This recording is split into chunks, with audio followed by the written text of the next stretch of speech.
Okay, well, thank you everybody for coming. My name is Tomoko Skinner, the career specialist from Hawaii CC, and we have Kim Martinson. Kim is the career specialist from Maui College. Mahalo for joining us today. Please keep your audio muted. This webinar is recorded, so please keep your audio muted. And thank you so much for joining us today. Okay, let's start off. Okay, so, welcome to the Creative Problem Solving Workshop.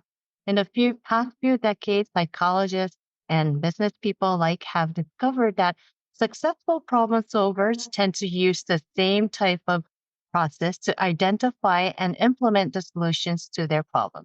This process works for any kind of problem, large or small. This workshop will give participants an overview of the entire creative problem solving process, as well as key problem solving tools that you can use every day. Okay. So research has consistently demonstrated that when clear goals are associated with learning, it occurs more easily and rapidly. With that in mind, let's review our goals for today. At the end of this workshop, participants should be able to understand problems and the creative problem solving process, identify types of information to gather and key questions to ask in problem solving, and identify the importance of defining a problem correctly, identify and use 4 different problem definition tools, and also write concrete problem statements. Also use basic brainstorming tools to generate ideas for solutions. Use idea generating tools such as affinity diagrams, word chaining, the box method, the 6 thinking hats, and the blink method.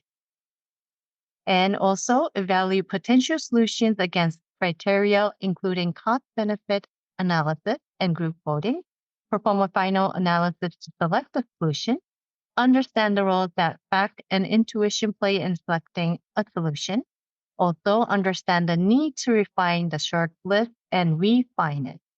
And understand how to identify the tasks and resources necessary to implement solutions. And evaluate and adapt solutions to reality. And finally, follow up with solution implementation to celebrate successes and identify improvements. Okay. So that was a lot. But every problem has in it the seeds of its own solution. If you don't have any problems, you don't get any seeds. Okay. Okay, over to you, Kim. The problem solving method. So to begin, let's look at the creative problem solving process. And in this module, we'll define problem and we'll introduce the concept of solving problems using the creative process. With this approach, we will discuss the course, including 6 steps, which are also just introduced in this module. So what is a problem? Problem can be defined as the area in which the current situation does not match the desired situation. Other labels for a problem include challenges or opportunities for any situation or circumstance for which there is room for improvement. What is creative problem solving? So creative problem solving is a structured approach to finding and implementing solutions using creativity. Problem solvers come up with solutions that are innovative rather than seeking help to hear mundane answers or implementing unhelpful procedures. The creative problem solving process is at work anytime you identify solutions that have value or that someone can improve a situation for themselves or for someone else. Okay, so what are steps in the creative solving process? So the creative problem solving process uses 6 major steps to implement solutions to almost any kind of problem. And these steps are 1, information gathering or understanding more about the problem before proceeding. 2, problem definition or making sure you understand the correct problem before proceeding. 3 is generating possible solutions using various tools, and we'll talk more about this later on. 4, analyzing possible solutions or determining the effectiveness of possible solutions before proceeding. 5, selecting the best solutions. 6, planning the next course of action, your next steps, or implementing the solutions. So after each module, we'll run through some just review questions, and you can just type into the chat the answer. Okay, so the first question, let's read. How many steps are there in the creative problem-solving process? We have A6, B2, C5, and D8. Awesome. Yes, everybody said 6. There are 6 major steps. Okay, what does the problem definition step entail? Have A, understanding more about the problem before proceeding. B, making sure you understand the correct problem before proceeding. C, implementing the solution. And D, determine the effectiveness of the possible solution before proceeding. Okay, this is yes, B is correct. Problem definition, or making sure you understand the correct problem before proceeding. Great. Okay, next question. What is another label for a problem? We have A, a challenge, B, an opportunity, C, a solution, or D, A, and B.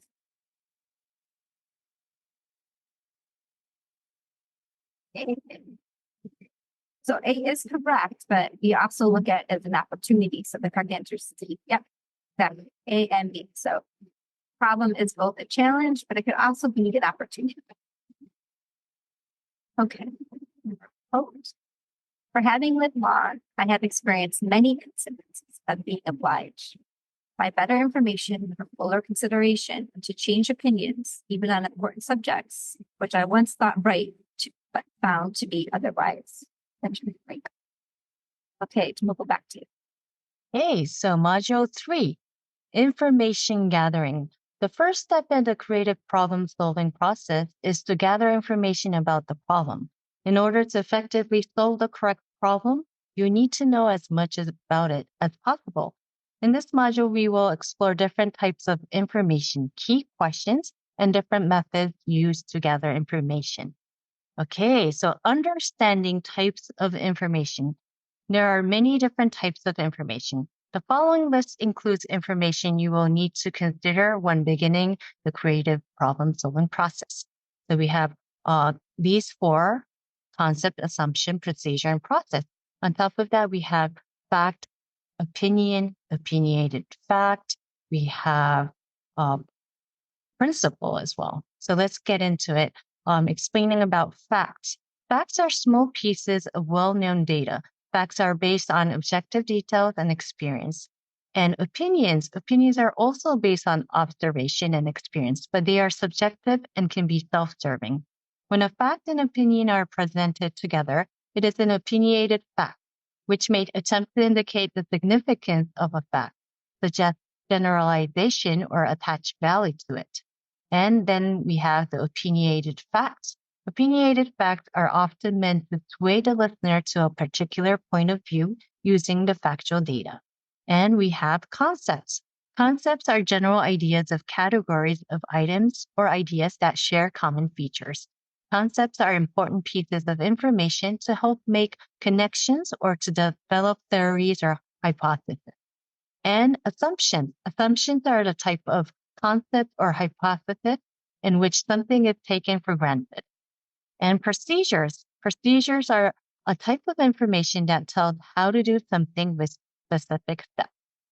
Processes. Our processes are slightly different, describing continuous actions or operations to explain how something works or operates. And lastly, principles. Principles are accepted rules or fundamental laws or doctrines, often describing actions or conduct. Okay, so identifying key questions.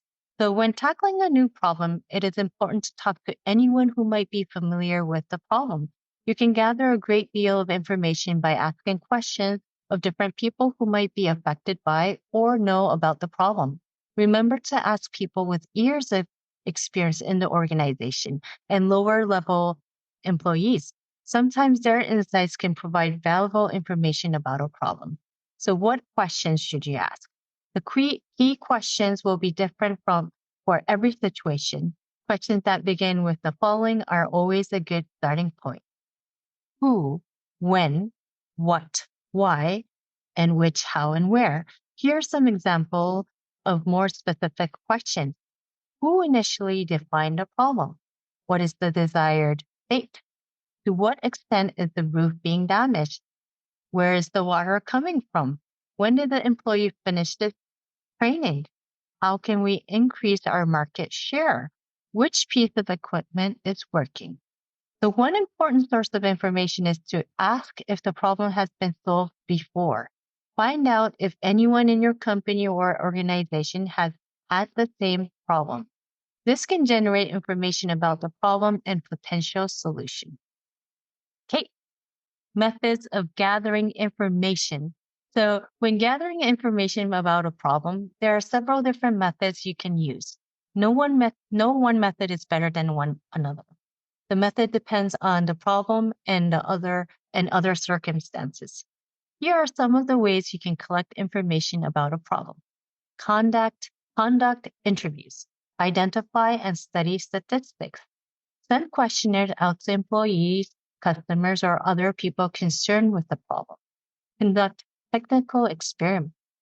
Observe the procedure and processes in question firsthand.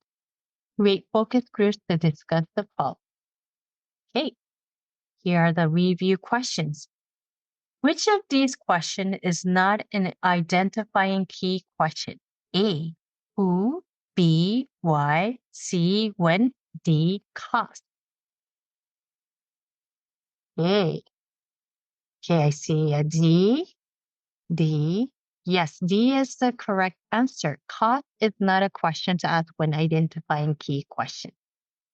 Okay, moving on. What are facts? A, general ideas. B, small pieces of well-known data. C, often misconstrued. D, subjective and self-serving.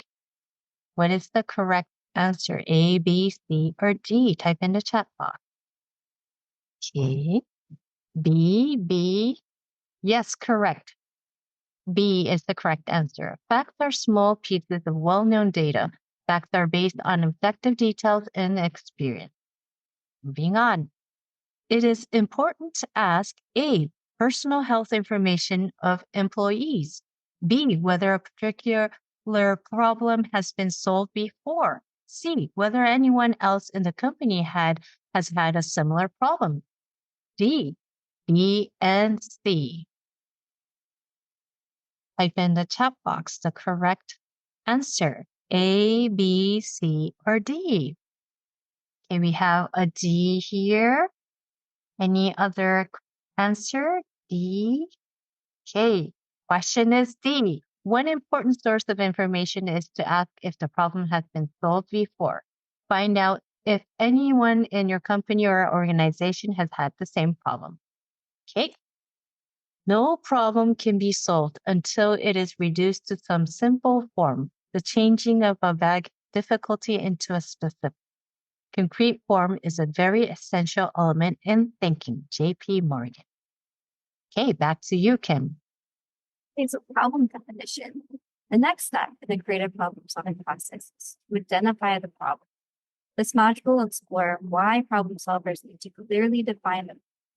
It also introduces several tools to use when defining a problem and writing the problem statement. So throughout this workshop, there's going to be a lot of tools. So we're going to be able to email this to you after. So I know there's going to be a lot of information, a lot of talking. So we can share all this with you. So next is defining the problem. When a problem comes to light, it may not be clear exactly what the problem is. You must understand the problem before you spend time or money implementing a solution. So problems can often be defined in many different ways. You must address the true problem in order to achieve a successful solution. You may come up with a terrific solution, but if the solution is to the wrong problem, it's not going to be much of a success. So tools to define the problem can be determining where the problem originated, and define the present state and the desired state, analyze the problem. So we're going to talk about these the next couple of modules. So different tools assist some problems better than others. You may not need all of these tools to help with all of your problem. Determining where the problem originated. So successful problem solvers get to the root of the problem by interviewing or questioning anyone who might know something useful about the problem. So, for example, asking questions about the problem can include clarifying the situation, determining possible reasons and evidence, explore different perspectives or concerning the problem. And then also, if you didn't define the problem yourself, find out who did and think about that person's motives and challenge their assumption and dig deeper into the issue. Okay, so next is defining the present state and desired state. So the present state / desired state technique is a means to determine the real problem by first describing the present state, so where you are now, and then describing the desired state, where you want to go. So the descriptions of these two states are reworked until each concern and need identified in the present state is addressed with its desires. So next is analyzing. When the cause of the problem is not known, you can look at what, where, whom, and extent of the problem to help define it. So what questions help identify the problem? You can use more questions to identify what the problem is, as well as what the problem is not. What questions can help you identify a possible cause? Where questions help locate the problem. So you can use where questions to distinguish the difference between locations where the problem exists and where it does not exist. And then when questions help discover the timing of the problem. You can use when questions to distinguish the difference between when the problem occurs and when it does not occur, or when the problem was first observed and when it was last observed. The extent. Questions explore the magnitude of the problem. So examining the distinctions between what, where, when, and to the extent of the problem is and is not can be helpful to precise the problem. Okay, so next we're talking about writing the problem statement. Writing a problem statement can help accurately represent the problem. This helps clarify unclear problems. So the problem statement should include specific details about the problem, including who, what, where, when, and how, and address the scope of the problem to identify any boundaries of what you can feasibly solve. And then next, the problem statement should not include any mention of a possible the cause of the problem and or the solutions. You're not there yet, so you want to focus on identifying first. So a detailed, clear, and concise problem statement will provide focus and direction for coming the solutions, coming up with the solutions.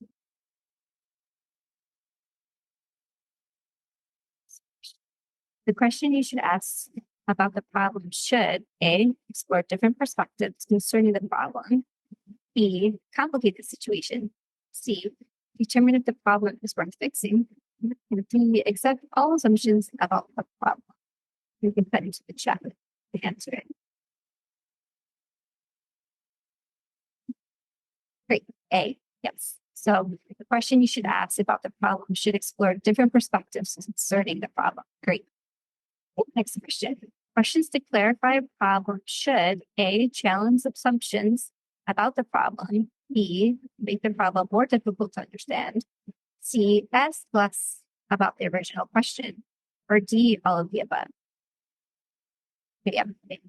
Questions asked to clarify a problem should challenge assumptions about the problem. Great. Okay.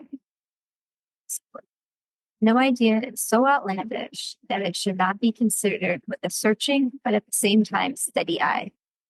Winston Churchill. All right. Hey, so Module 5, Preparing for Brainstorming. Before we learn ways to generate solutions in the problem-solving process, we will prepare the way for creativity. This module introduces common mental blocks to productive brainstorming, as well as techniques for dealing with the mental block. It also represents some ideas for stimulating creativity. Hey, identifying mental blocks. So brainstorming can help you arrive at a solution to the problem, even for problems that seem unsolvable or that seem to only have inadequate solutions. However, Before beginning a successful brainstorming session to generate ideas, you must remove any mental blocks.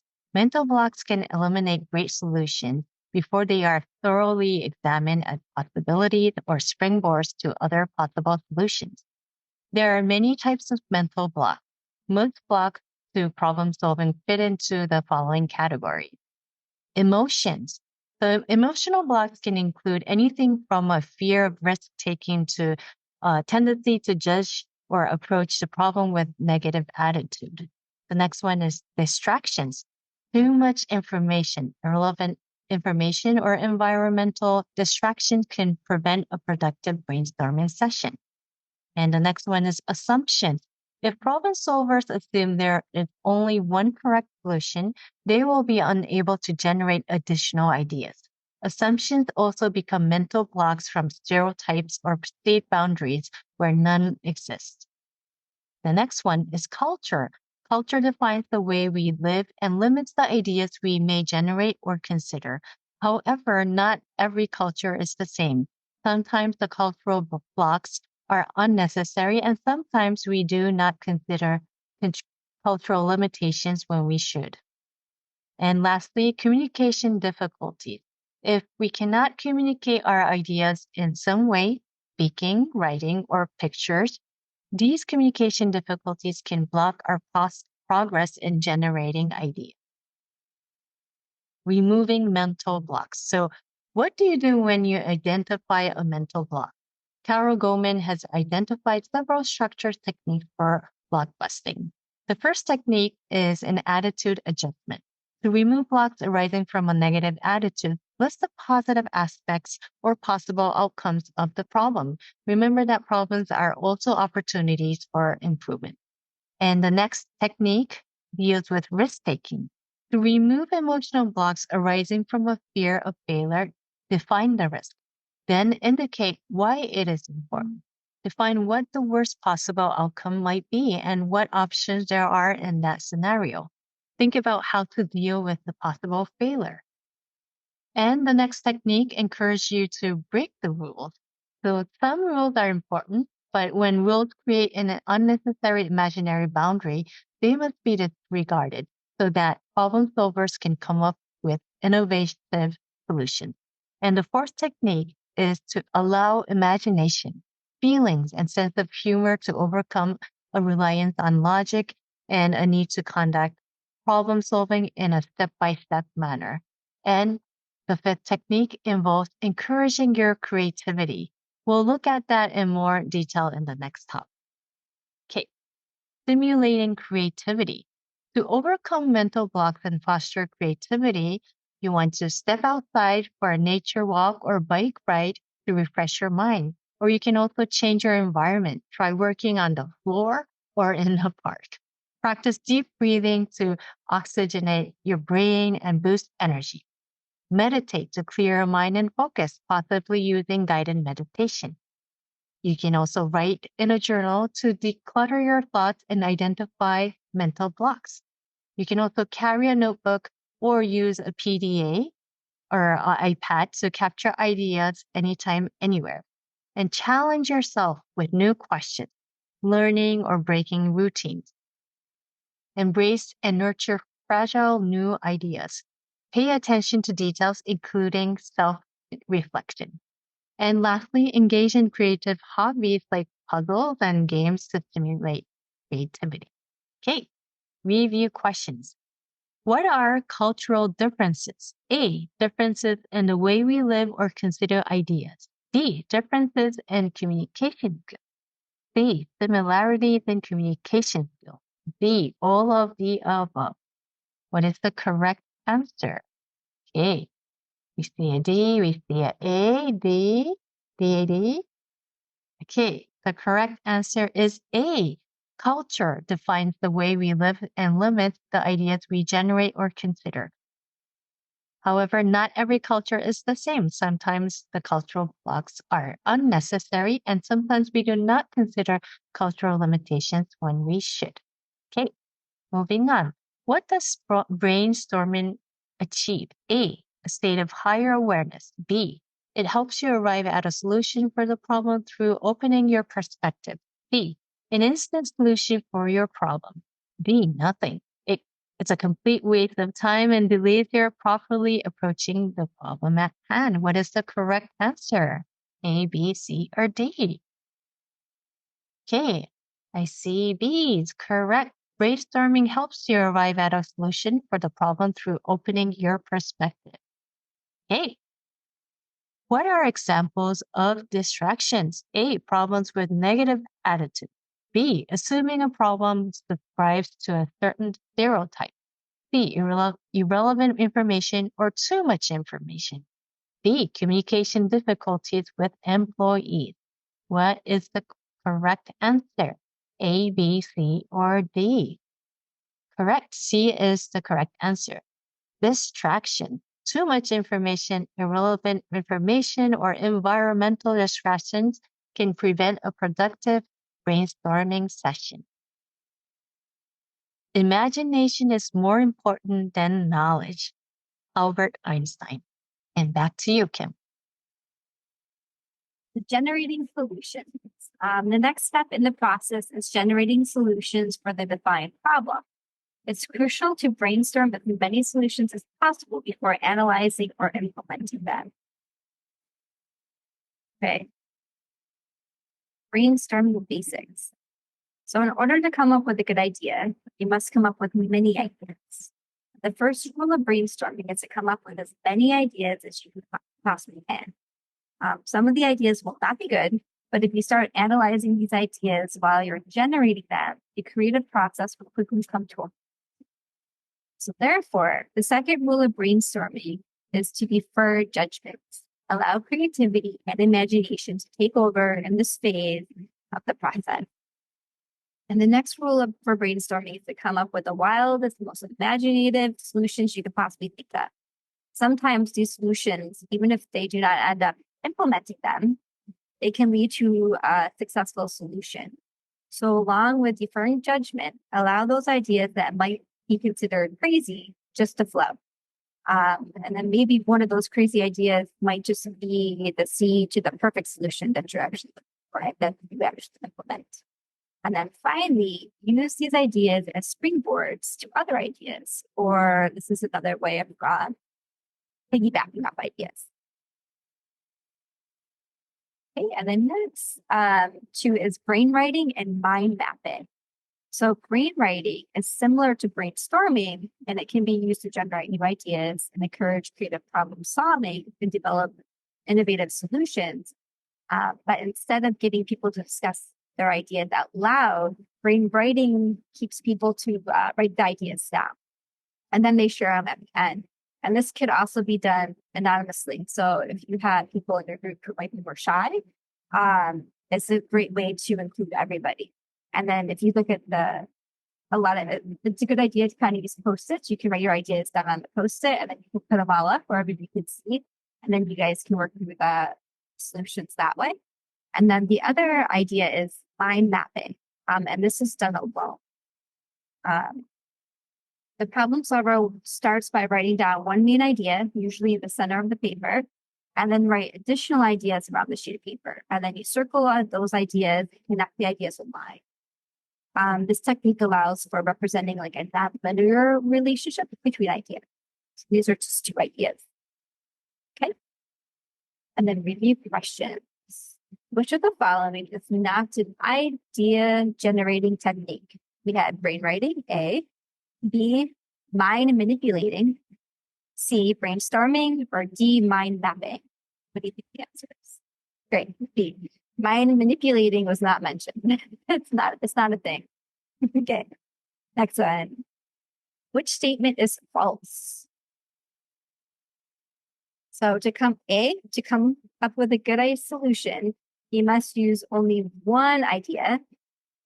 B, mind mapping and brainwriting are brainstorming techniques. C, piggybacking is a brainstorming tool. Or D, brainwriting can be practiced in groups.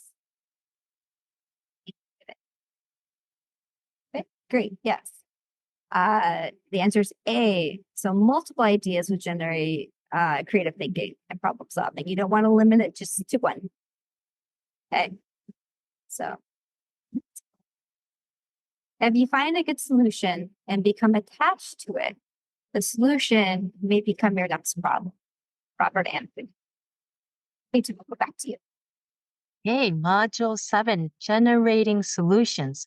So this module presents additional tools and information to consider when generating solutions as part of the creative problem-solving process. Okay, the morphological matrix.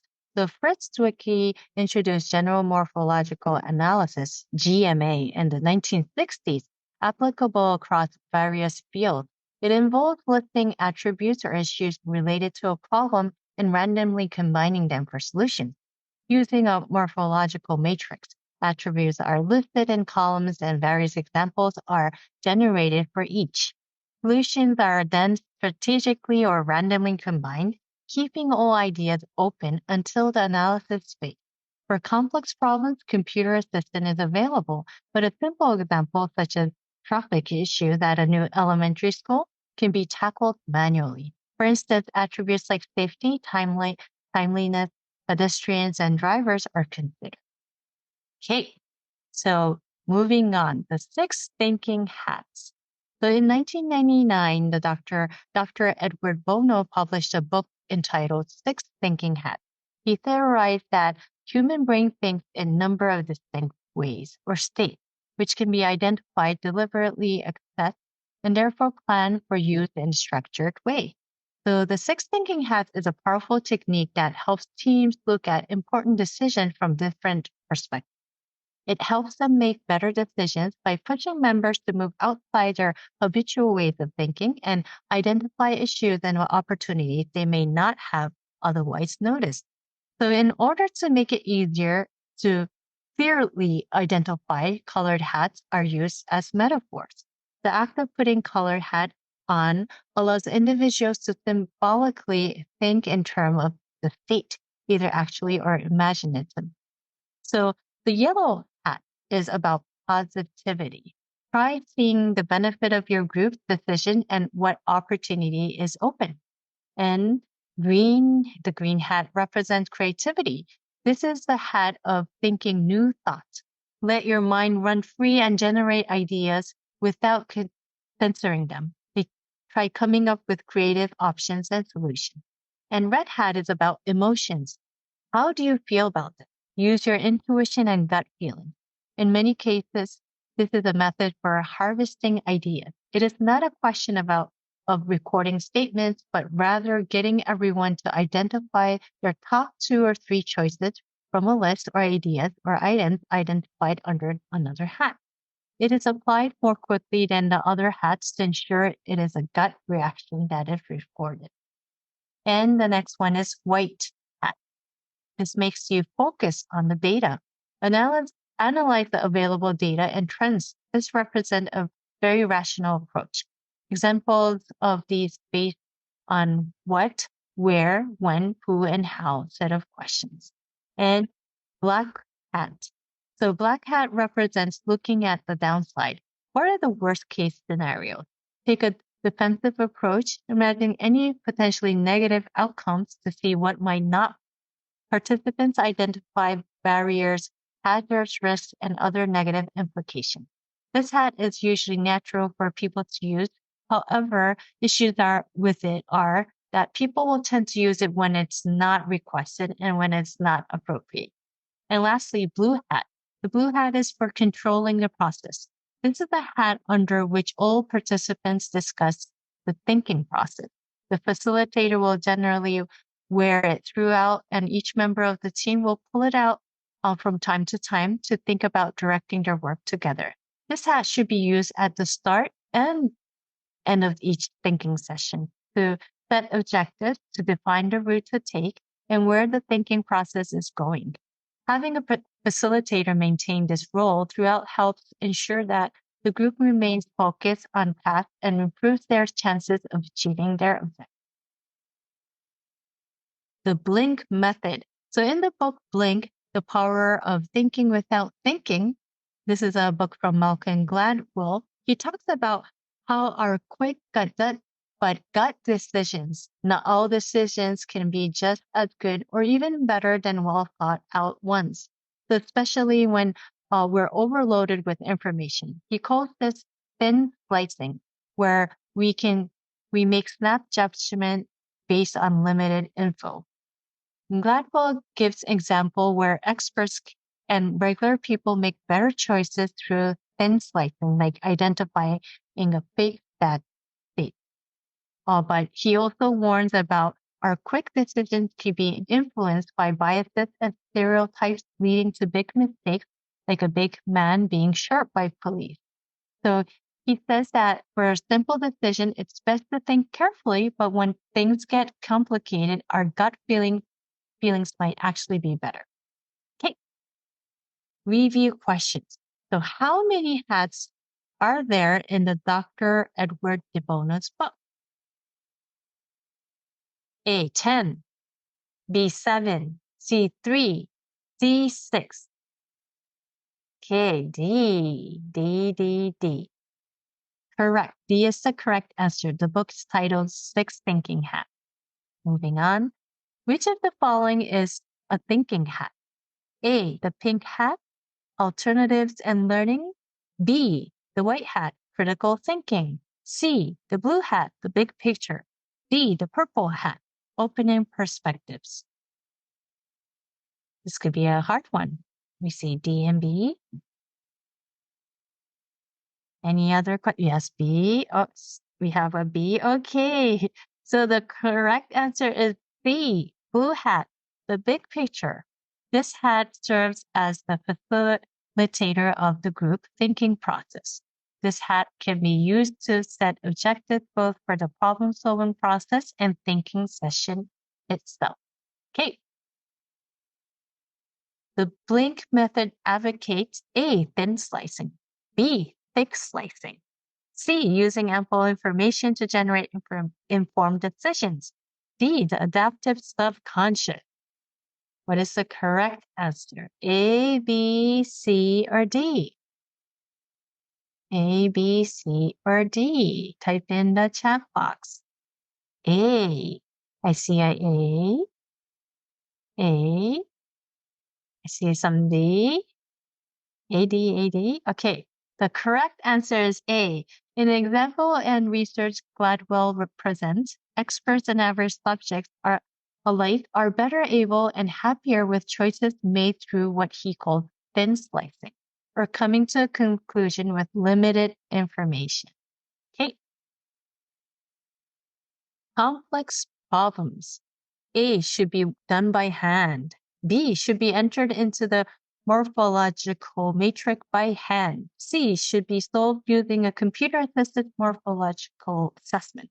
D, none of the above. What is the correct answer? A, B, C, or D? I see a and B. This is a hard one. I see a C. Yes, correct. C is the correct answer. For complex problems, computer-assisted morphological assessments can be done. Okay. When I'm working on a problem, I never think about beauty. I think only how to solve the problem. But when I have finished, if the solution is not beautiful, I know it is wrong. Okay. Buckminster Fuller. Okay. Back to you, Kim. Analyzing solutions. With many different solutions in hand, the problem solvers need to analyze those solutions to determine the effectiveness of each one. So in this module, we're going to consider the criteria or goals for solving the problem, as well as distinguishing between wants and needs. Okay, so developing criteria. When establishing criteria for evaluating possible solutions to the problem, you should take the following into consideration. Timing. Is the problem urgent? What are the consequences if you were going to delay your action? And then trend. What is the direction the problem is headed? Is the problem getting worse, or is the problem having a low degree of concern considering the future circumstances? And then impact. Is the problem serious? It's important to think about the circumstances will look like after a successful solution has been implemented. Use your imagination to explore the possibilities for identifying goals or criteria related to the problem. The next is analyzing wants and needs. So the creative problem solving process is a fluid process, with some steps overlapping each other. Sometimes the process provides an additional information. Problem solvers will need to go back and refine the problem statement or gather additional information in order to effectively solve the problem. Needs are items the potential solution absolutely must meet. If the potential solution does not meet the need requirement, you can disregard it. Wants are always nice items to have. However, as in life, you must make sure that all your needs are met before adding or addressing any additional wants. Okay, so this one was short, so we're going to do our review question. Review question. The criteria for an effective solution should never consider A, timing, B, trend, C, emotion, or D, impact. The answer. Great. C. Emotion is considered, it's not considered effective solution. Okay, next question. A want may be defined as A, items the possible solution must meet at all costs. B, irrelevant information with regards to the possible solution. C, nice to have items. Or D, none of the above.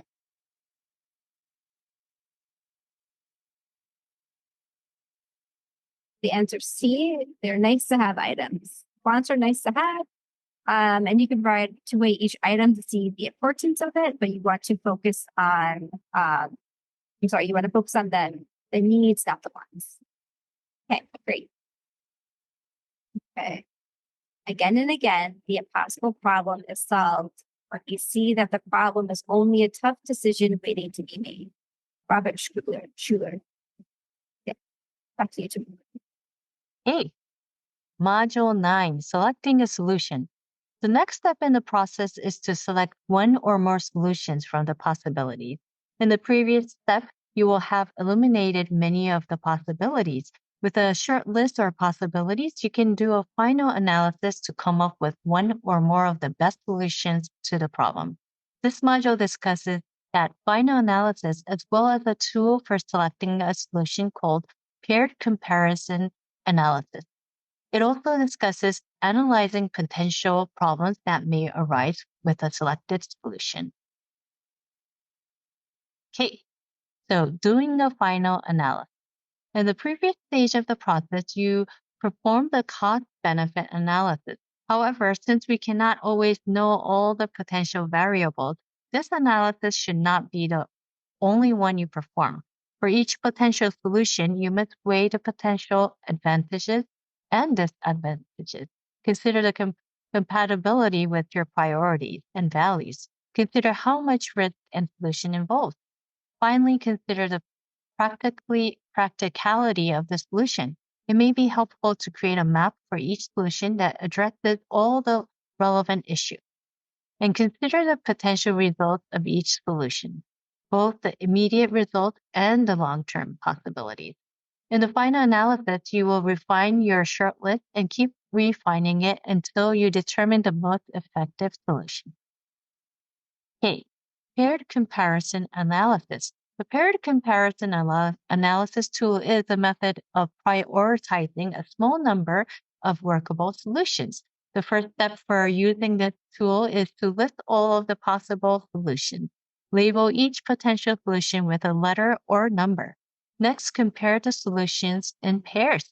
Decide only between those two, which solution is preferable. Assign a number to indicate the strength of the preference for each option.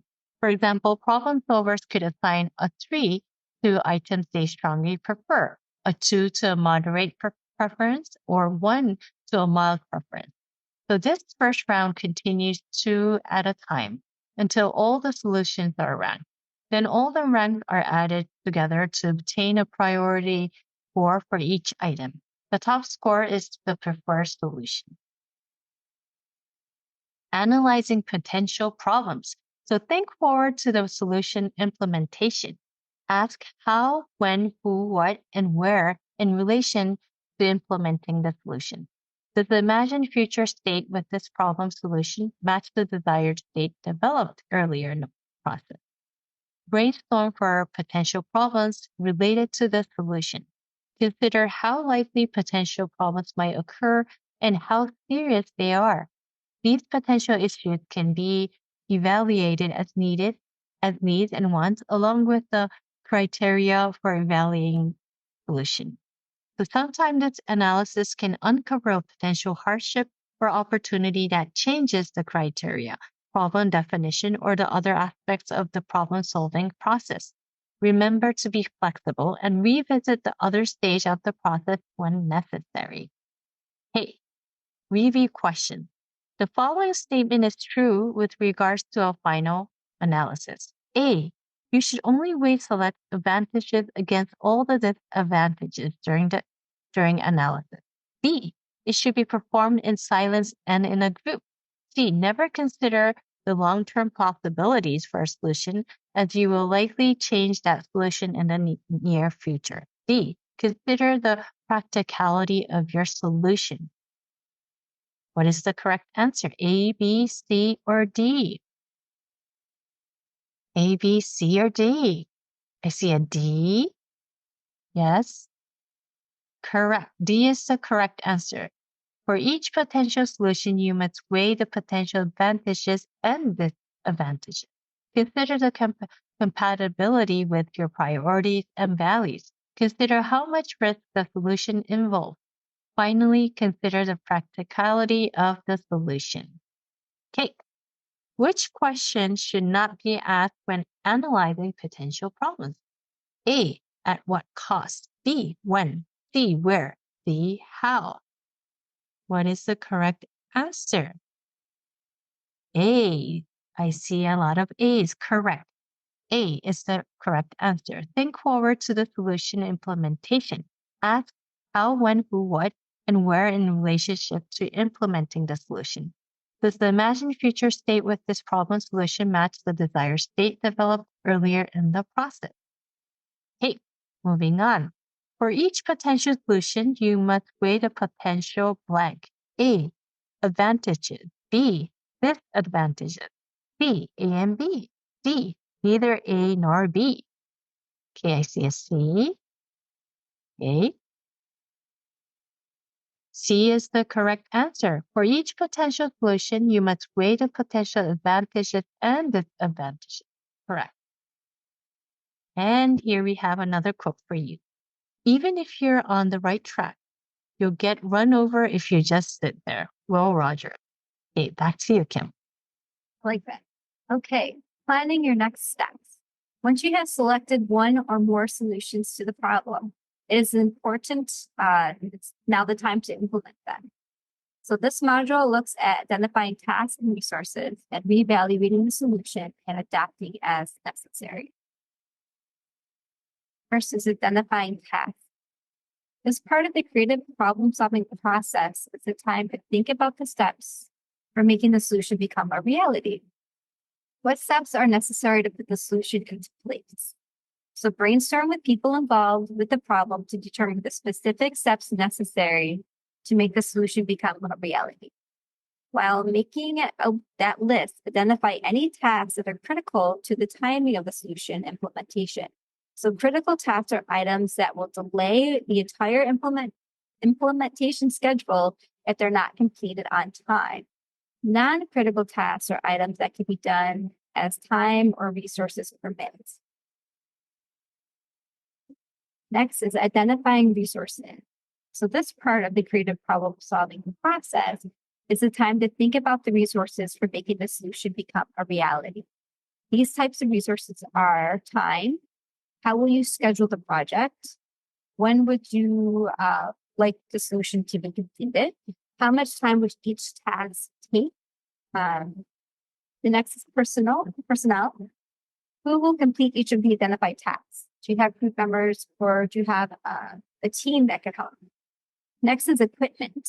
Is there any special equipment required to implement the tasks? And does this equipment that might be needed, is it already obtained, or do you have to purchase it? Next is money. How much will the solution cost? Will there be money? And again, where would the money come from? And next is information. Is there any information required to implement the solution? And if it is additional information, who's going to obtain it and how? Next is implementing, evaluating, and adapting. So once you've determined the tasks and the resources necessary to implement the solution, take action. So now's the time to use the project management skills to keep the solution implementation on track, keep moving forward. It is important to be flexible and adapt to the solutions as necessary. And then based on the evaluation of the solution's effectiveness at solving the problem, you may need to make adjustments to the plan as new information about the solutions might come to light. It's to review questions. When identifying tasks, one should A, brainstorm with people involved, B, make lists of tasks, C, identify which tasks are critical and which are non-critical, and D, all of the above. Okay, great. D, all of the above are mentioned. Okay, next question. What is a non-critical task? A, items which delay the implementation of the solution. B, are important to the timing of the task. C, are important to the implementation of the task. Bad. And then D, items which can be done as time and resources permit. We have an A. So we're looking for non-critical. Anybody else? Okay, so the answer is D. So items that can be done as time and resources permit. So it's not vital that they're done at a specific time, and they will not necessarily going to hold up the remaining tasks that need to be completed. So these are the non-critical tasks. And then another quote. The real problem is what to do with the problem solvers after the problem is solved. Okay. Kelly? Back to you. Okay, Module 11. So recording lessons learned. So once you have solved the problem successfully, it is time to apply what you have learned to make solving future problems easier. Planning the follow-up meeting. So have a follow-up meeting after the solution has been implemented. Here are things to consider when planning this meeting. So make sure you have a clear agenda for the meeting. The purpose of this meeting is to conduct a final evaluation of the problem, the selected solution, and the implementation project. Use the follow-up meeting to find out if any of the team members still have frustrations about the problem or its solution. It is also time to celebrate successes and identify improvements discussed in the next two topics. And make sure to invite all the team members involved with the creative problem-solving process and the solution implementation. Make sure to consider the meeting arrangements such as refreshments and equipment needed. Invite the participants in plenty of time to make sure that all key members can be present for the meeting. And make sure each participant know the purpose of the meeting so they all have the appropriate incentive to attend. Okay, celebrating success. So after the problem has been solved, take the time to celebrate the things that went well in the problem-solving process. Try to recognize each person for their contributions and accomplishments. You can celebrate successes by recognizing the contributions of the team members in a follow-up meeting. Alternatively, you can have a party or other form of celebration. A good activity just needs to have the team celebrate a job well done in coming up with all the solutions, evaluating them, and finally implementing a solution effectively. And identifying improvements. There have probably been some bumps along the road in the creative problem-solving process. Take the time to identify lessons learned and ways to make improvements so the next problem solved will be even better. Meeting with team members and stakeholders to identify improvements is a valuable exercise for several reasons. It ensures that everyone is aware of the challenges encountered and what what was done to resolve them. If something is learned from a mistake or failed endeavor, then the effort put into the task is not entirely wasted.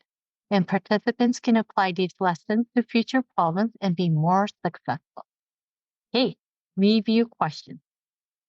The purpose of a follow-up meeting is A, to reprimand those who didn't perform as well as they should have. B, to conduct a final evaluation of the problem, the solution, and the implementation project. C, to dissect the performance of individuals who have failed. D, all of the above. What is the correct answer? C, a B? B? Anyone else? Okay. B is the correct answer. Yes, correct. The purpose of this meeting is to conduct a final evaluation of the problem, the selected solution, and the implementation project. Okay. Why is it necessary to celebrate the success of the solution? A, to recognize each person for their contributions and achievements. B, it heightens morale. C, it destabilizes the solution. D, A and B. What is the correct answer? A, B, C, or D? Okay, I see a T. D, yes, correct. D is the correct answer. Try to recognize each person for their contributions and accomplishments. Next question. When identifying improvements, one should A, ensure everyone is aware of the challenges and what was done to solve them. B, ensure everyone is aware of the lessons learned to address future problems. C, ensure the celebration is low key. C, A and B. What is the correct answer? Okay, I see a D. D. Yes, correct. D is the correct answer. Take the time to identify lessons learned and what ways to make improvements so that the next problem solved will be even better. Okay, wrapping up. Although this workshop is coming to a close, we hope that your journey to understanding creative problem solving is just beginning. We wish you the best of luck on the rest of your journey.